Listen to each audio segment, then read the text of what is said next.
Hello, I'm Yula Georgieva. This is Chats from the Wine Cellar, the official Inventory podcast, and I'm so happy to be here with our newest ambassador, Precious Achiuwa, who many of you will know as an NBA star here for the Toronto Raptors. So Precious, thank you so much for joining. Of course, thank you for having me. I'm excited. I'm very excited too. And I know we've spoken already before a couple times, but now it's really exciting to get this on camera and tell everybody a little bit about you. So before we get into your connection to wine, which is obviously why you're here, tell us a little bit about you. Where are you from? How did you get into the NBA?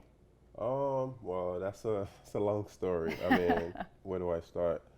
Well, I was born and raised in Nigeria, and growing up in Nigeria is very different, you know, from growing up in the States or Canada or whatever you want, whatever the case is.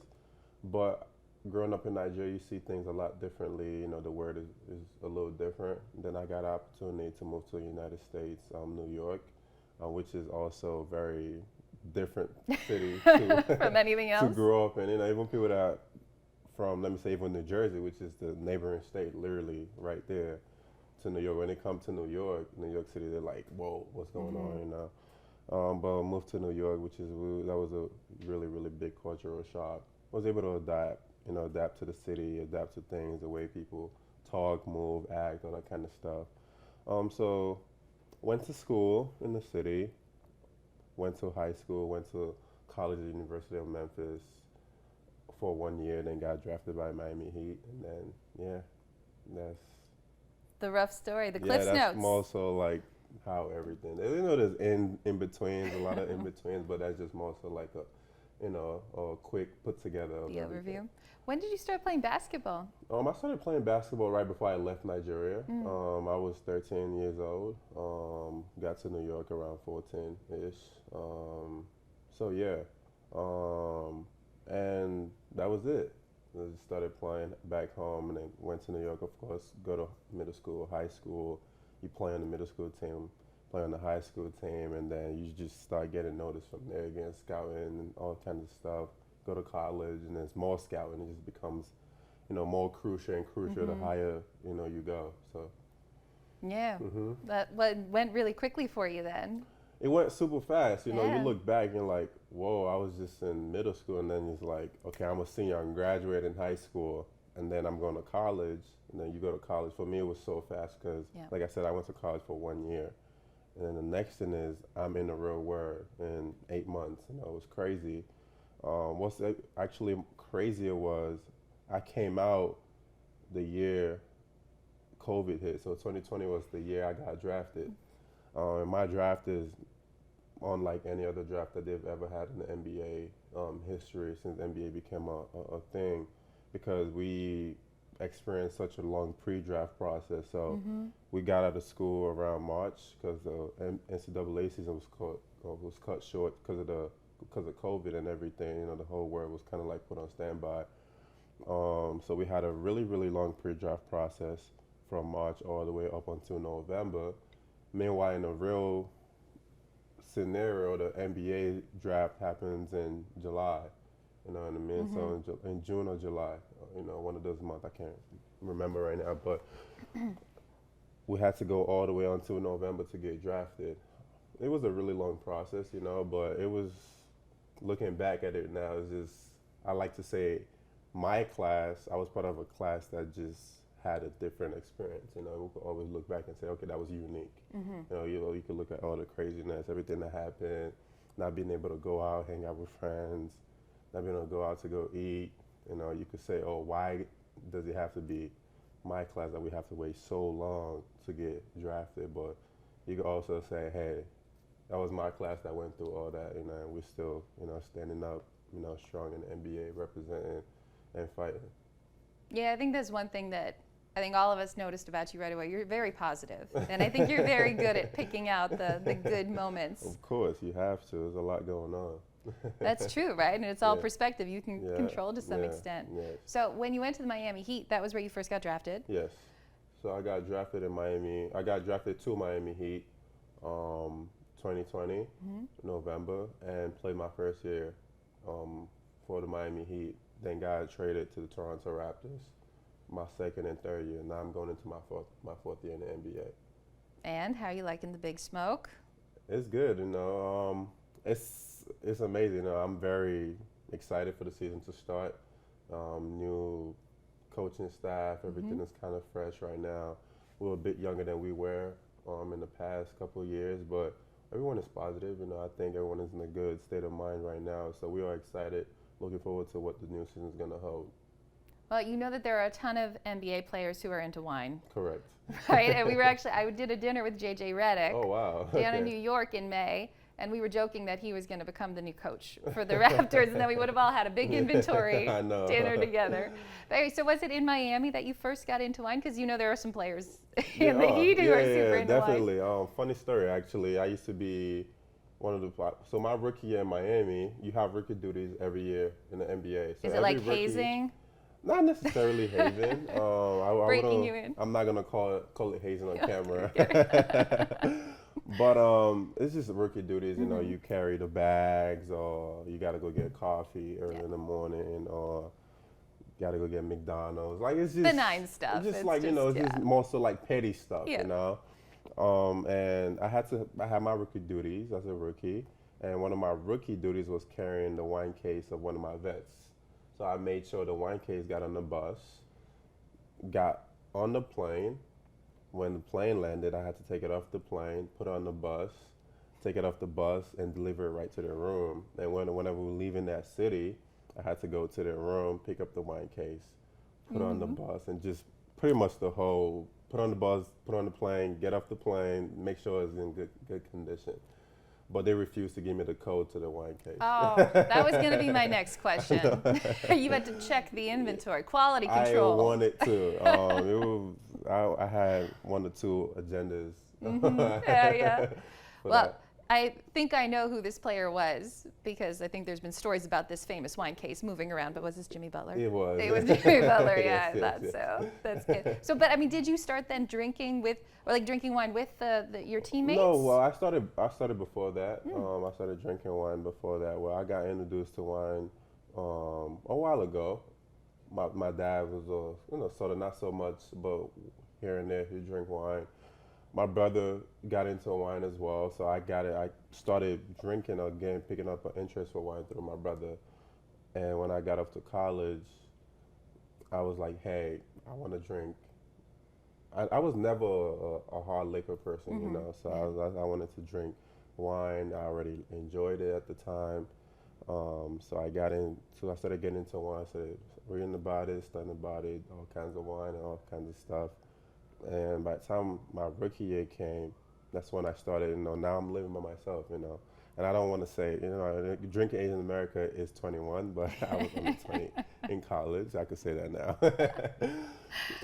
But so when my rookie year in Miami, I started getting into my own wine, things that I like to drink, things that, I didn't like to drink, and I just picked out from there and just kept building and educating myself on wine. Do you remember your first really memorable bottle? My first really memorable bottle. Oh, that's a good one.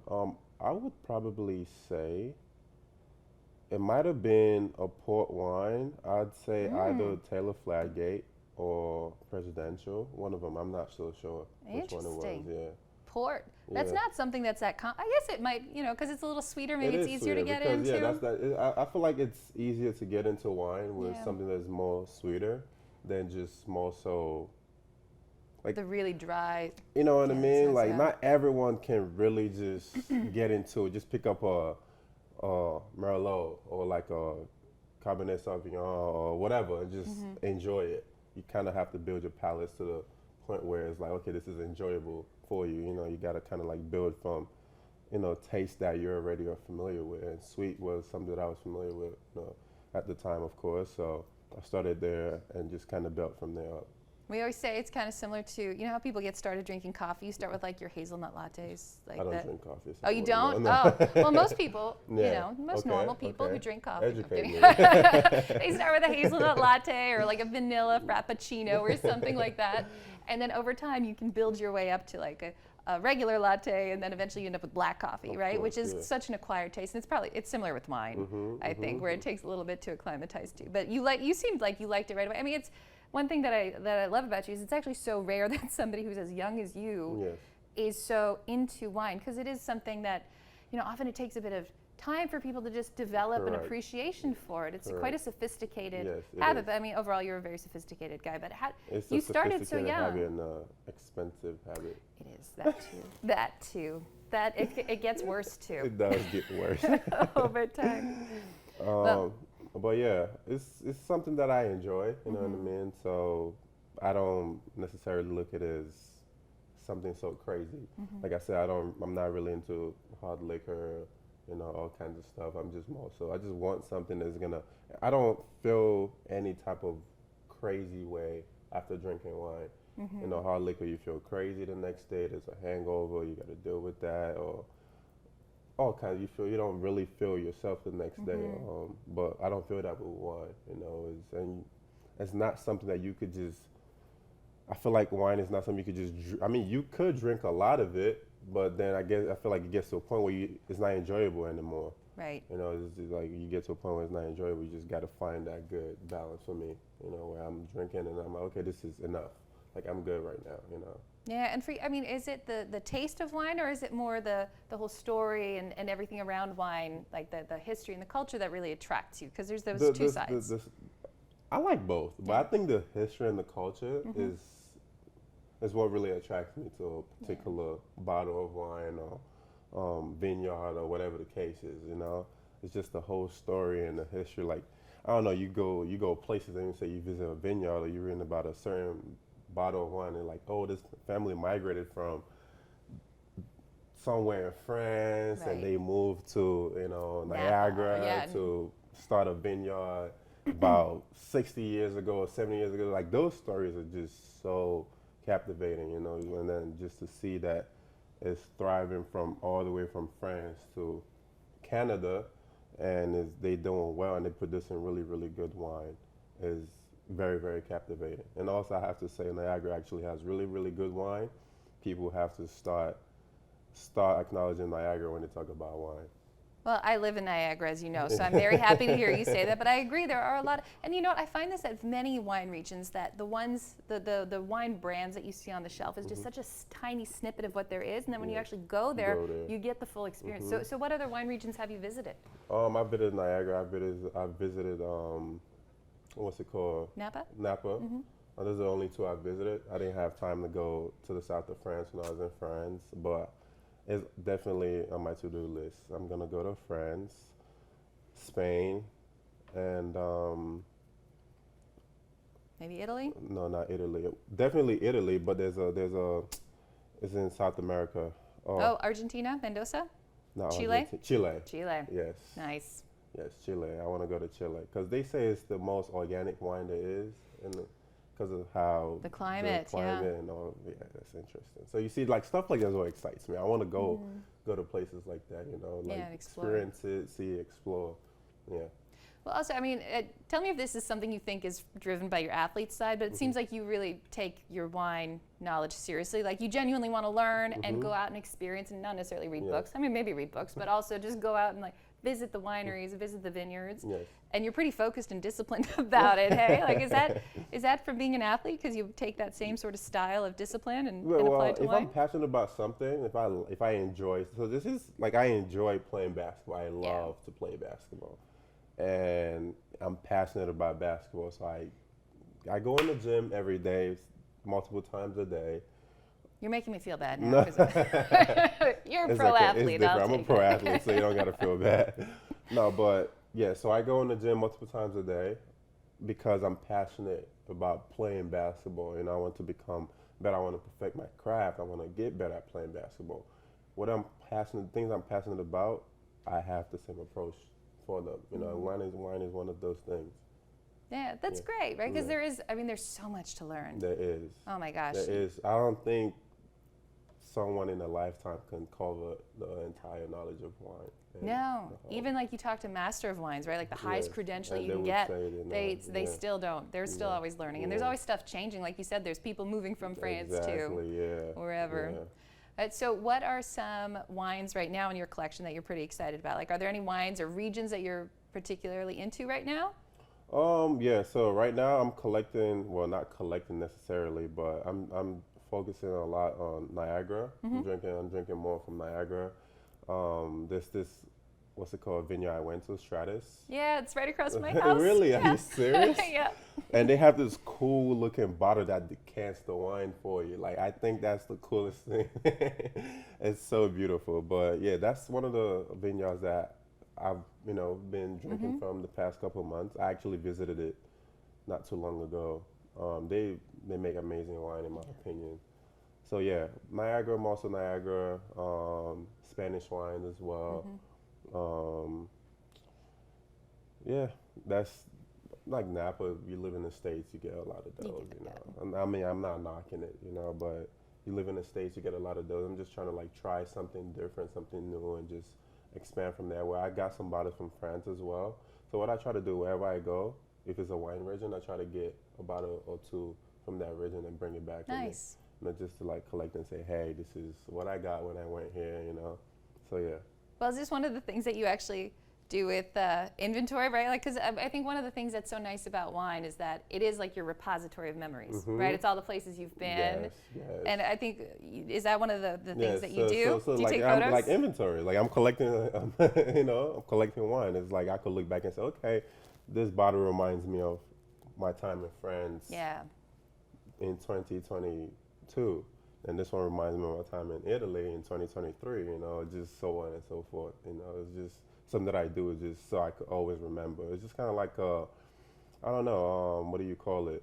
When you go like to an a album. souvenir. Oh, souvenir, like a souvenir. Yeah, You go somewhere, you collect the souvenirs, collect souvenirs, I like to collect bottles of wines.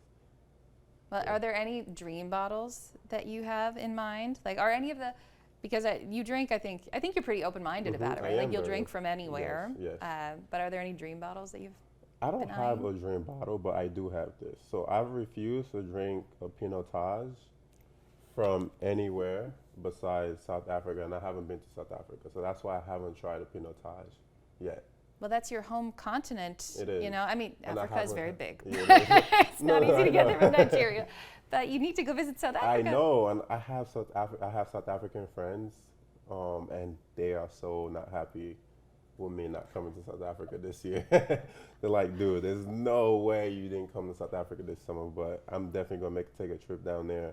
Because I'm like, so I told them this. I'm like, look, I'm not gonna try a Peanutaj unless I'm in South Africa. So That's good. And you know what? Peanutaj has a funny reputation where some people like really hate it. Yeah. Right? And they get really passionate about it. But there are some really good Peanutajs. And I'm sure your South African friends will tell you. I've heard mixed stories or mixed reviews about it. Some people are like, oh, I didn't really like it. I couldn't get into it. Some people are like, it's actually not bad. And then some people are like, it's good. There's a lot of mixed reviews I've gotten about it. So I'm kind of like, okay, you know what? I want to go there, and I want to try it myself in South Africa. So, yeah. Right, and being in the location always helps. But it's such a personal thing. Because do you remember the movie Sideways? Have you ever heard of the movie Sideways? No. It's about these guys who take a road trip through Napa. Okay. And there's this scene where the one guy trashes Merlot. Like he just really insults Merlot as like the worst wine ever. And it actually caused Merlot sales to go down. This is a true story.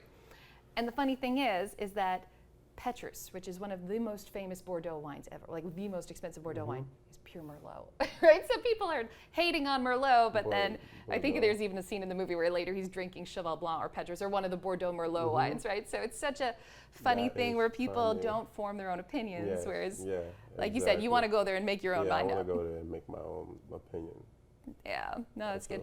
Well, so now, are there other players on the Raptors who are into wine? Like, do you guys ever have wine nights? Right now, I don't think there's any other players that are into wine. Last year we did. I had a teammate last year that was into Spanish wine, so that's how I started getting into Spanish wines actually. So Juancho Hernan Gomez last year, he's Spanish, he's Spaniard, I'd say, but so he was like, hey dude, you gotta try. So he figured I was into wine, and he was. So he was like, hey dude, you gotta try some Spanish wine. I'm like, okay, you gotta show me. So we'll go out on trips, and he'd take me to a restaurant. He's like, yo, do you guys have any Spanish wine? And I tried it for the first time with him, and I'm like, you know what, this is actually good. So we just kept, that was like our thing, But right now, I don't think we have many players that are kind of, into wine. Like, they'll drink wine if we go out, but they're not into it. Well, it's funny. I think we spoke about this before. One of our friends of Inventory, Mark Nadeau, he heads up the Academy du Vin, which is like this wine school. They do these wonderful tastings with like high-end wines and whatnot. We should do like a Toronto Raptors night, and you could kind of host it and Definitely. bring in your players and educate them. Because, you know, it is, like you said, people who you trust and know, like if they introduce you to wines, then you're more liable to try it. Yes, absolutely. Yeah, for sure. Well, so let's talk about a couple of your other interests before we wrap up. So I know that aside from, gosh, you have so many things on the go. You have basketball, you've got business, right? Or being a part of Inventory. You've got your fashion interest as well, and just your wine passion. But I know you were just in Nigeria doing something pretty special. So why don't you tell us a little bit about that? Yeah, so, well, like I said at the beginning, I was born and raised in Nigeria. So I'm very passionate about Nigeria and the continent of Africa as a whole, and also my city. When I was born in Port Harcourt, and the reason is because it's different. Like I said, the culture is different. People think very differently. The approach of life is different from the Western world, and the reason is just how it's been. You know what I mean? And opportunities is not as available as it is in the Western world. So, and I always tell people this, I always say I'm a miracle.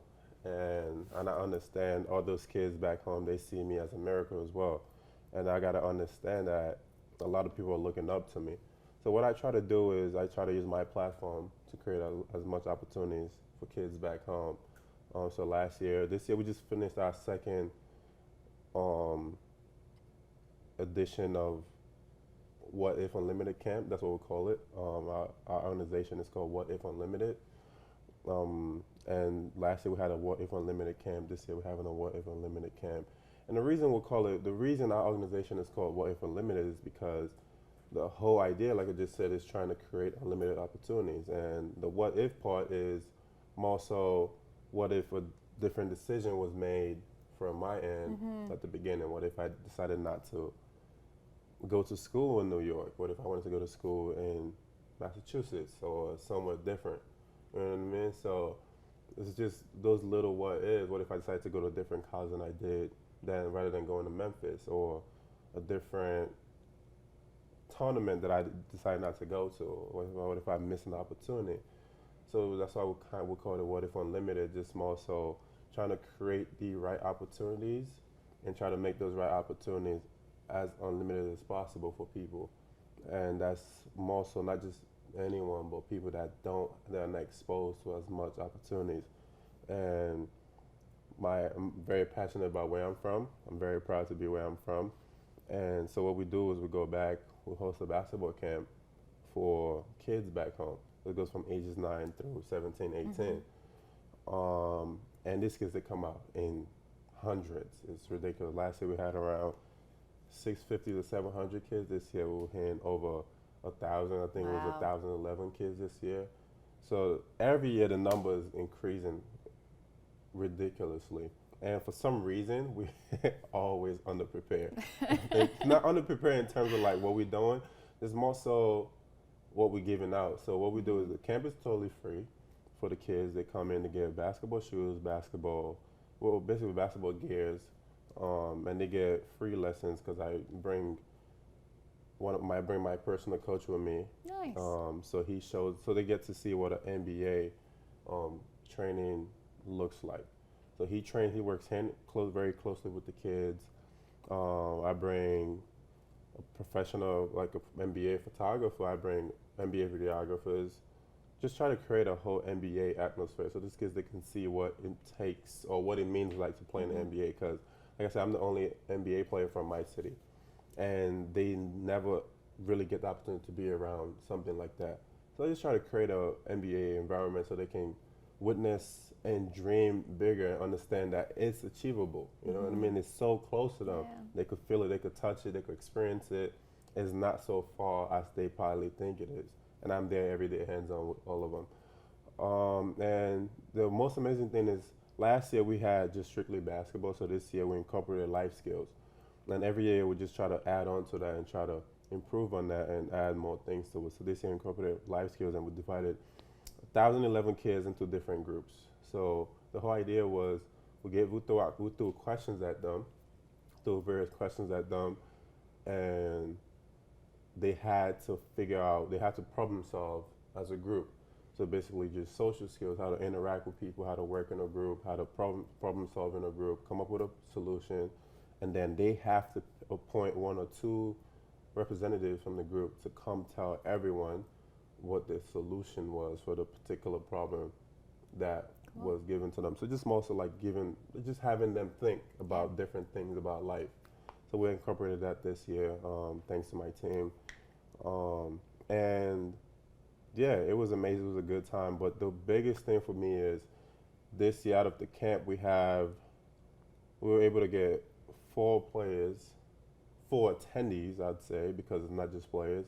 3 of them athletic scholarship, and 1 of them, what's it called? Like an academic scholarship? Academic scholarship.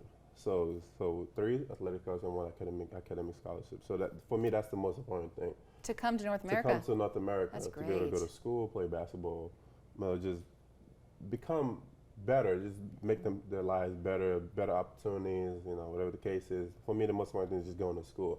There's only 450 NBA players in the whole world. It's very, very difficult to become an NBA player, very, very difficult. But it's not very difficult to go to school, and I understand that. So just try to create those opportunities where those kids, they can better themselves, better their family, better the community, and in turn go back and do the same thing for other people because somebody did it for me. That's such a great initiative.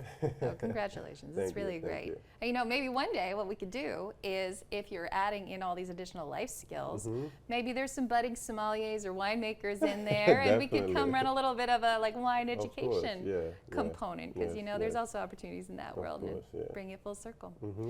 But yeah, Precious, so great chatting with you, and we're so excited that you're now an ambassador for InVintory. I'm really excited that we're going to get to do some dinners together soon and drink some wine. And looking forward to it. Really can't wait to hear what you think of Peanutaj, man. I'll be curious. Anyways, thank you so much, and we'll talk again soon. Of course.